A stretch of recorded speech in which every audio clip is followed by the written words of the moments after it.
જય માતાજી મિત્રો, અમારા નાનકડા બ્લોગની અંદર તમારું હાર્દિક સ્વાગત। આપણે આવી ગયા છે અત્યારે આસરડી। આપણે જવાનું છે ચોણસમાં, હાઈવે પરથી ચોણસમાં જ જવાનું છે ફાઇનલી। તો આપણે પહોંચી ગયા છે અત્યારે આસરડી, જોઈ શકો છો। ફાઇનલી આવી આસરડીની સ્કૂલ પણ આવી ગઈ, જોઈ શકો છો। लोकेशन बहुत सारू है, स्टेशन पहुंची गया है अत्यारे आपणे।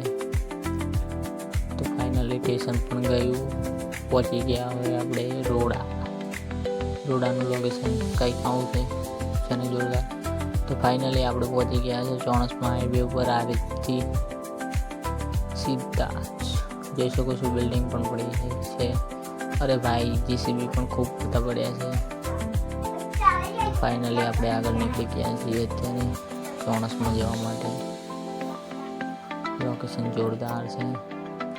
बोकड़ा जोईने तो एम छे कि थोड़ी वार ऊभी राखो गाड़ी, आपणे पण आराम करी लईए, पण गाड़ीवाळो ऊभो राखे एम नाम नता लेता। पछी निकળી गया आगळ। बीजो पेट्रोल पंप आव्यो, एवुं थयुं कि ना पेट्रोल भरावी लईए, पण पछी विचार आव्यो कि ना आपणे तो सराथी ज पेट्रोल भरावी दीधुं हतुं। पछी आवी गई गाय माताना दर्शन थया एटले एवुं थयुं। पण पाछळथी आई गई भैंस ने स्कॉर्पियो बे जोई एटले एवुं लाग्युं कि कोण भैंस ने कोण।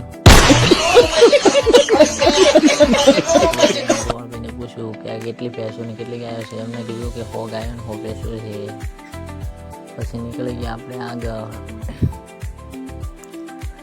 તમે ઘણો બધો વરસાદ તો જોયો છે, આપણા બનાસકાંઠામાં તો ઓછો છે, પણ ચોણસમાં અને હારીજવાળા હાઈવે પર જોયું તો ખેતર તો હોય ને કેડમાં પાણીનો ભરેલો હતો। જોઈ શકો છો કેટલું પાણી છે। તો ગાઈસ કંબોઈ ચોકડી પહોંચી ગયા। ના આ રે ચોણસમાં વાળી કંબોઈ ચોકડી છે, આપણા બનાસકાંઠા વાળી નહીં। અહીંયા પણ વરસાદ થોડી દેર પહેલાં જોરદાર પડ્યો છે। મિત્રો આ કયું લોકેશન